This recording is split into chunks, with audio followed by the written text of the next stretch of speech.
ಕನ್ನಡ ಪರ ಹೋರಾಟಗಾರರು ಇದ್ರ ಬಗ್ಗೆ ವ್ಯಾಪಕವಾಗಿ ಆಕ್ರೋಶವನ್ನು ವ್ಯಕ್ತಪಡಿಸ್ತಿರುವಂತದ್ದು. ನಾವು ಕರ್ನಾಟಕದಲ್ಲಿ ಇದ್ದೀವಾ ಅಥವಾ ಬೇರೆ ಯಾವುದಾದ್ರೂ ರಾಜ್ಯದಲ್ಲಿ ಇದ್ದೀವಾ ಅಂತ ಹೇಳ್ತಿದ್ದಾರೆ. ನಮ್ಮ ರಾಜ್ಯದಲ್ಲಿ ಕನ್ನಡ ಅಧಿಕೃತ ಭಾಷೆ ಅಂದ್ರೆ ಅದೇ ಭಾಷೆಯಲ್ಲಿ ನೀವು ಆಹ್ವಾನ ಪತ್ರಿಕೆ ನೀಡಬೇಕು.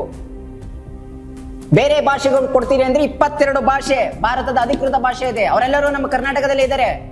ತಮಿಳು, ತೆಲುಗು, ಮರಾಠಿ ಅವರೆಲ್ಲರೂ ಇದ್ದಾರೆ.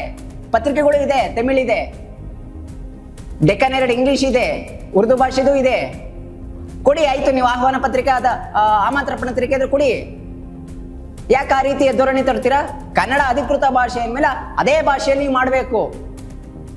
ಬೇರೆ ರಾಜ್ಯಗಳು ನೋಡಿದೀರಾ? ತಮಿಳ್ ಅಂದ್ರೆ ಅದು ತಮಿಳ್ ಭಾಷೆಯಲ್ಲೇ ಇರುತ್ತೆ. ತಮಿಳ್ನಾಡು, ಕೇರಳದಲ್ಲಿ, ಆಂಧ್ರ ಪ್ರದೇಶದಲ್ಲಿ ಅವರವರ ಭಾಷೆಗೆ ಪ್ರಾಧಾನ್ಯತೆ ಕೊಡ್ತಾರೆ.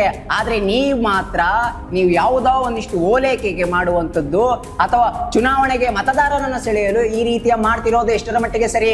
ನಾನಿಲ್ಲಿ ಯಾವುದೇ ಭಾಷೆಯನ್ನು ವಿರೋಧ ಮಾಡ್ತಿಲ್ಲ.